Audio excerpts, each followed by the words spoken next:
But Mexico City is sinking at a rate of about 10 inches a year as the city pumps draw water from the lake that supports it.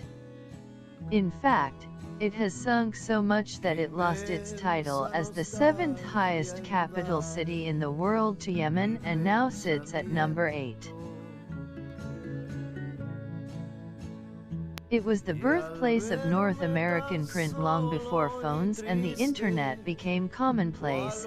Mexico was the place to find your literature in North America.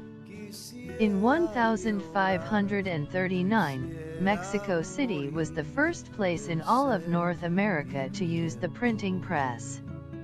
You can even visit the house it was used in.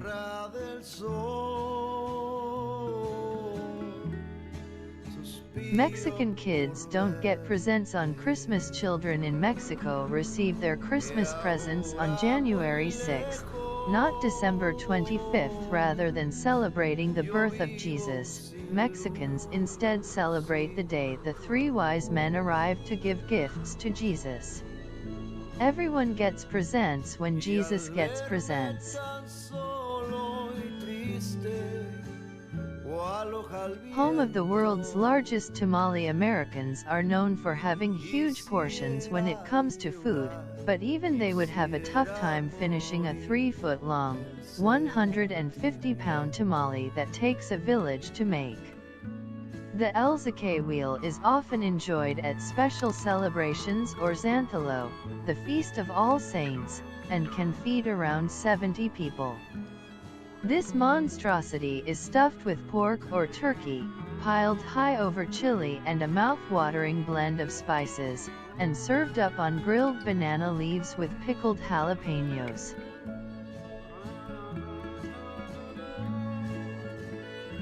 Mexico City is the oldest city in North America. Many believe the oldest city in North America is St. Augustine, but Mexico City was actually founded a little over 40 years before it in 1521.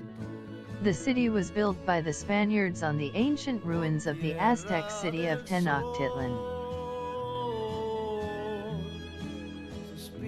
There are women-only cars in the subway, a socially controversial idea that has become popular in some cities around the world is segregated transportation.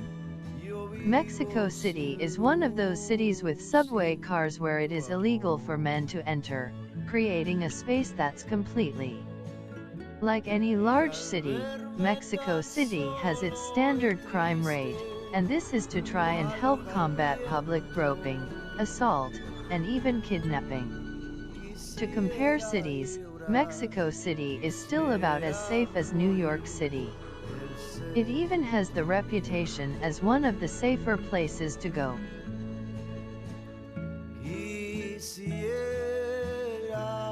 You can find crawling cuisine. A stroll through any market in Mexico can bring you by spiders, grasshoppers, and even scorpions, all up for sale to put on your dinner table.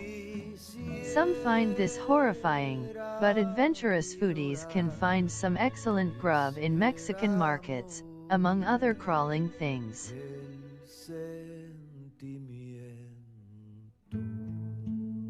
Home of the world's smallest volcano. Mexico is home to the world's smallest volcano. A small canoe, if you will. The Cuxcomate volcano sits just outside the city of Puebla and stands a cute 43 feet tall. Compared to Mauna Loa in Hawaii, which stands 13,678 feet tall, this volcano is barely a hill. If that isn't a good enough height comparison, try this one. Cuxcomate isn't even half the height of the Statue of Liberty. Mexico is gay-friendly. Same-sex marriage and same-sex adoption are both legal for the inhabitants of Mexico. While its strong ties to the Roman Catholic Church made the country lean towards the conservative side, there has been a social shift, and Mexico has even marketed itself as a gay-friendly destination, with Mexico City as a frontrunner.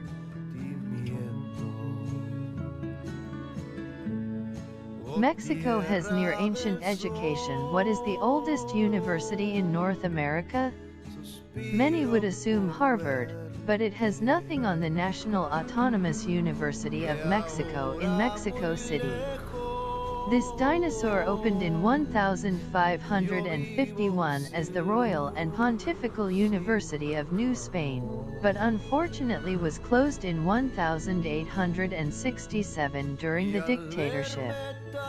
It reopened during the Revolution, so unlike Harvard it hasn't been open as long, but it has been around longer.